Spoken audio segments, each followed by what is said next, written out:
kelompok 9 ingin memaparkan materi mengenai analisis keuangan pada perusahaan PT Mandem Indonesia Terbuka. Sebelum itu, perkenalkan, saya Ananda Cinta Triabella dengan akhiran NIM 202007 dan rekan Saya Ajeng Mirani dengan akhiran NIM 003. Saya Mersya Putri Hadianti dengan akhiran NIM 022. Saya Neneka Putriana dengan akhiran NIM 2035. Saya Ana Zunia Dira dengan akhiran NIM 2014. Baik, materi pertama akan dijelaskan oleh rekan saya yang bernama Misha. Saya akan jelaskan mengenai deskripsi bisnis. PT Mandem Indonesia Tbk adalah sebuah perusahaan joint venture antara Mandem Corporation Jepang dengan PT The City Factory. Perusahaan ini didirikan pada tanggal 5 November 1969 dengan nama PT Tamco Indonesia. PT Mandem Indonesia Tbk memiliki beberapa merek dagang utama, yaitu Gatsby, Purcell, serta Bivesta. Perusahaan ini juga memproduksi merek-merek pendukung seperti Tamco Mandem, Spalding, Miraton, serta merek-merek lainnya yang khusus diproduksi untuk ekspor. PT Mandem Indonesia Tbk memiliki visi untuk menjadi menuju Asia Global Company yang berbasis di Indonesia dan misi untuk lebih indah, menyenangkan, dan sehat. Baik, yang selanjutnya masuk pada materi proses bisnis PT Mandem Indonesia Tbk. Jadi PT Mandem Indonesia Tbk ini menjalani proses bisnis yang komprehensif mulai dari penelitian dan pengembangan produk hingga produksi, distribusi, pemasaran, dan upaya berkelanjutan. Semuanya bertujuan untuk menjaga posisinya sebagai pemimpin dalam industri perawatan pribadi dan produk kecantikan di Indonesia.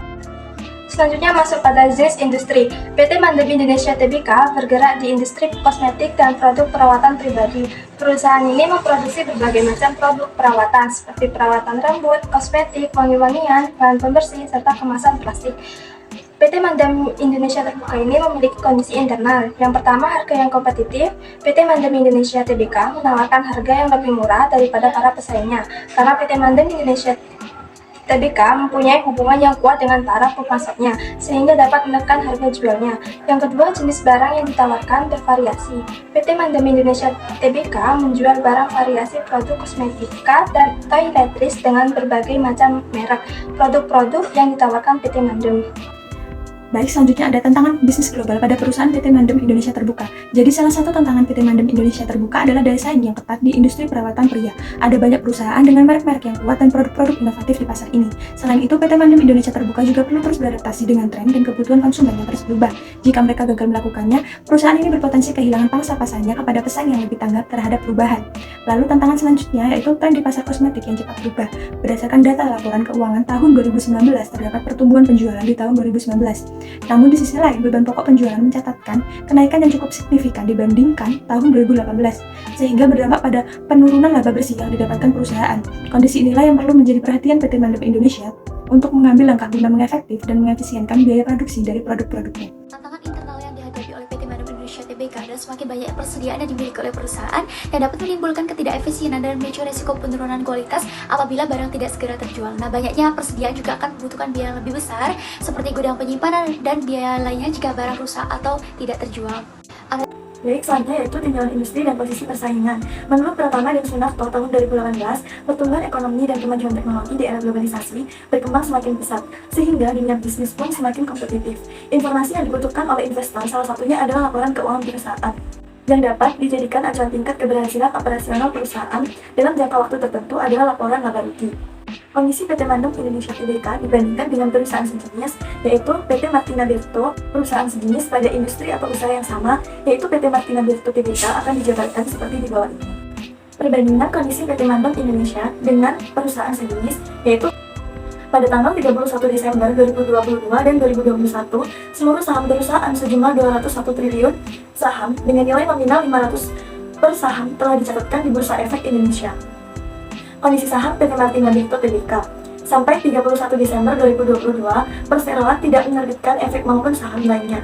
Dengan demikian, tidak terdapat informasi yang dapat disajikan maupun mengenai kronologis pencatatan efek lainnya maupun saham. Kondisi penjualan bersih PT Mandem Indonesia Tbk di tahun 2022, perseroan mencatat kenaikan dalam penjualan bersih sebesar 71,9% menjadi 318 miliar dari rupiah 210,53 miliar di tahun 2021, 1,59% dan 4,95% dari jumlah penjualan bersih masing-masing pada tahun 2022 dan 2021. Dilakukan dengan pihak berelasi. Kemudian, kondisi penjualan bersih PT Martina Birtu Tbk di tahun 2022. Perseroan mencatat kenaikan dalam penjualan bersih sebesar 71,9% menjadi 318 miliar rupiah dari 210,53 miliar rupiah di tahun 2021. 1,59% dan 4,95% dari jumlah penjualan bersih masing-masing pada tahun 2022 dan 2021 dilakukan dengan pihak berelasi. Baik, selanjutnya itu adalah hal-hal yang dilakukan oleh PT Martina Birtu Tbk dalam mengembangkan infrastruktur yang dimilikinya. Yang pertama yaitu melakukan evaluasi infrastruktur TI sehingga dapat diperoleh kecepatan informasi yang mendukung pencapaian target penjualan dan operasional. Yang kedua, melakukan evaluasi terhadap sarana dan prasarana di laboratorium R&D sehingga dapat diperoleh produk yang inovatif dan memberikan nilai tambah bagi konsumen. Kemudian yang ketiga, mengevaluasi sarana dan prasarana di pabrik agar seluruh alur proses produksi dapat berjalan lancar.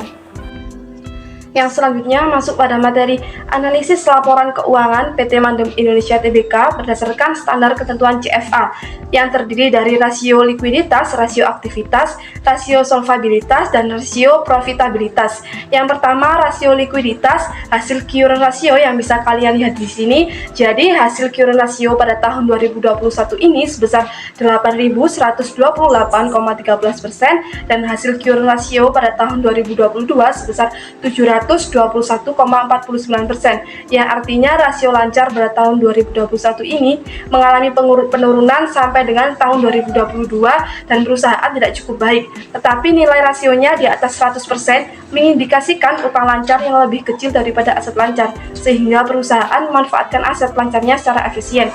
Yang kedua ada quick ratio yang bisa kalian lihat di sini. Jadi hasil dari quick ratio pada tahun 2021 ini sebesar 4.597,93% dan quick ratio pada tahun 2022 sebesar 496,22%, yang artinya pada tahun 2021 menuju tahun 2022 ini mengalami penurunan. Namun dari hasil tersebut ternyata perusahaan tidak memiliki masalah likuiditas. Lalu yang ketiga ada kas rasio. Kas rasio pada tahun 2021 sebesar 3.136,29% dan kas rasio pada tahun 2022 sebesar 259,43%. Jadi pada tahun 2021 jaminan kas memenuhi kewajiban mencapai 313,29% dan tahun 2022 menurun jauh sebesar 259,43%. Meskipun begitu, rasio kas perubahan lebih dari 100% yang menunjukkan perusahaan memiliki cukup kas. Lalu yang keempat ada cash turnover ratio. Cash turnover ratio 2021 sebesar 1,30 dan cash turnover ratio 2022 sebesar 1,49.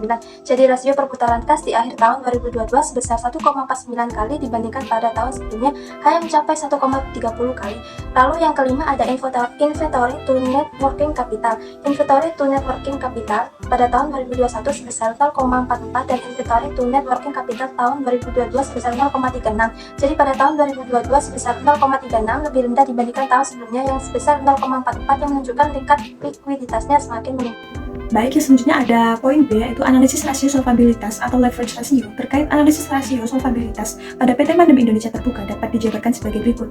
Yang pertama yaitu ada rasio hutang terhadap harta atau debt to asset ratio. Hasil dari perhitungan menunjukkan besarnya aktiva perusahaan di akhir tahun 2021 dan 2022 yang dibiayai oleh utang terlihat semakin meningkat, yaitu sebesar 20,90% dan 22,09%. Yang kedua yaitu ada rasio hutang terhadap modal atau debt to equity ratio.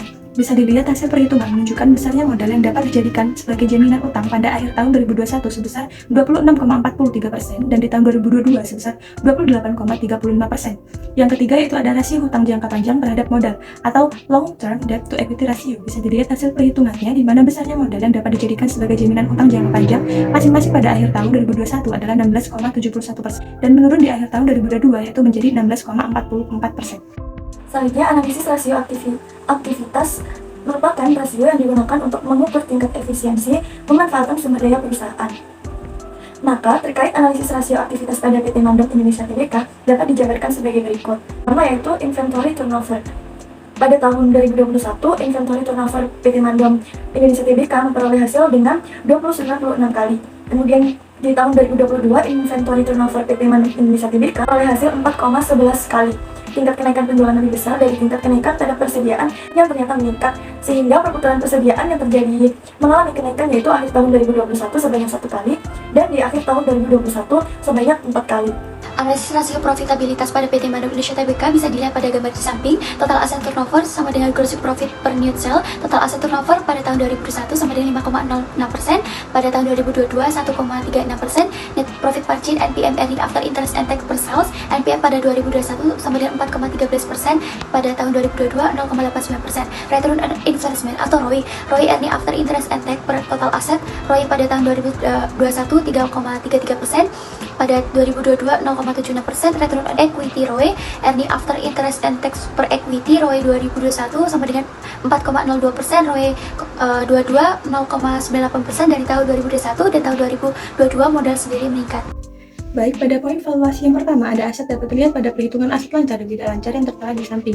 Pada aset lancar pada tanggal 30 Juni 2023, jumlah aset lancar sebesar 1.555.455.565.534 rupiah. Lalu pada tanggal 31 Desember 2022, 1.554.555.567.872 juta. Pada aset tidak lancar di tanggal 30 Juni 2023, jumlah aset 755.345.246.048 rupiah. Lalu pada tanggal 30 Desember 2022, jumlah aset tidak lancar 786.092.350.234 rupiah, dan memperoleh total aset yaitu pada tanggal 30 Juni 2023 2.310.811.582 rupiah, dan pada 31 Desember 2022 sebesar 2.380.657.918.106 rupiah. Yang kedua yaitu ada pendapatan. PT Mandem Indonesia Tbk meraup laba sebesar 846 miliar pada akhir tahun 2022.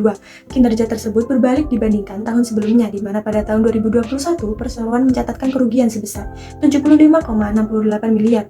Total nilai aset PT Mandem Indonesia Tbk per Desember 2022 meningkat 3,47% menjadi 2,38 triliun dibandingkan akhir Desember 2021 sebesar 2,30 triliun.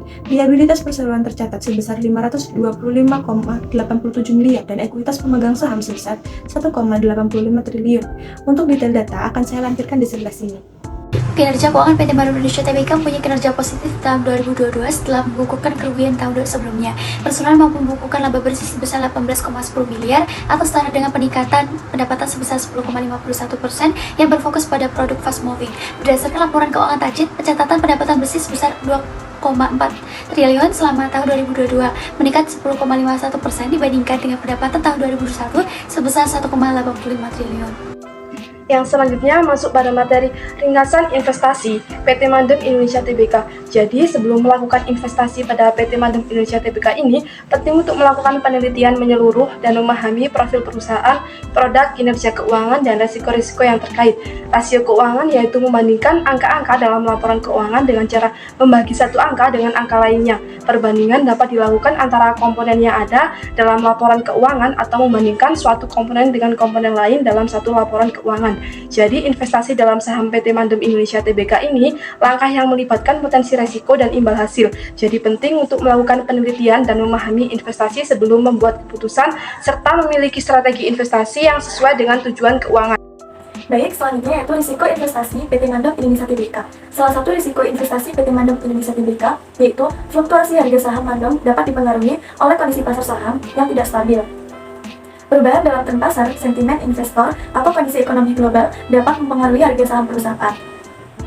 Namun pada kenyataannya, dalam 10 tahun terakhir, PT Mandem Indonesia Tbk di Cibitung telah mengalami perkembangan yang menarik. Ada kecenderungan bahwa fluktuasi tingkat DER diikuti oleh fluktuasi tingkat. Ini tidak seharusnya terjadi karena tingkat DER berkorelasi negatif dan tingkat DPR. Ini tidak seharusnya terjadi karena tingkat DER berkorelasi negatif dengan tingkat DPR. Ini disebabkan oleh fakta bahwa laba perusahaan menurun yang berarti bahwa jumlah kas yang dimiliki perusahaan juga terbatas. Selanjutnya ada tata kelola PT Mandem Indonesia Tbk. Sebagai perusahaan terbuka, penerapan tata kelola perusahaan yang baik adalah salah satu komitmen Mandem Indonesia dalam menjalankan kegiatan bisnis yang transparan dan sehat. Melalui konsistensi penerapan, keseimbangan antara pemegang saham dan pemangku kepentingan lainnya dapat diwujudkan karena keberlangsungan usaha jangka panjang tentunya memerlukan dukungan dari keduanya. Komitmen yang ditegakkan di seluruh lini organisasi akan menumbuhkan kesadaran bahwa suatu perusahaan yang dikelola dapat memberikan nilai tambah bagi pemegang saham dan pemangku kepentingan lainnya. Baik, selanjutnya itu kesimpulan. PT Mandem Indonesia Tbk memiliki beberapa merek dagang utama, yaitu Gatsby, Purcell, serta Bivesta. Perusahaan ini juga memproduksi merek-merek pendukung seperti Tanco, Mendem, Spalding, Miraton, serta merek-merek lainnya yang khusus diproduksi untuk ekspor. Laporan keuangan perusahaan dapat dianalisis menggunakan beberapa rasio keuangan. Dengan adanya analisis laporan keuangan tersebut, dapat diketahui keadaan dan perkembangan perusahaan yang telah dicapai oleh perusahaan di waktu yang lalu maupun di waktu yang sedang berjalan, baik itu badan milik swasta maupun badan usaha milik negara. Analisis laporan keuangan berdasarkan standar Chartered Financial Analyst PT Mandem Indonesia Tbk yang terdiri dari rasio likuiditas, rasio aktivitas, rasio solvabilitas, dan rasio probabilitas. Total nilai aset TCID per Desember tahun 2022 meningkat 3,47% jadi 2,38 triliun dibandingkan akhir Desember tahun 2021 sebesar 2,30 triliun. Liabilitas perseroan tercatat sebesar 525,87 miliar dan ekuitas pemegang saham sebesar 1,85 triliun. Sekian presentasi dari kelompok 9. Wassalamualaikum warahmatullahi wabarakatuh.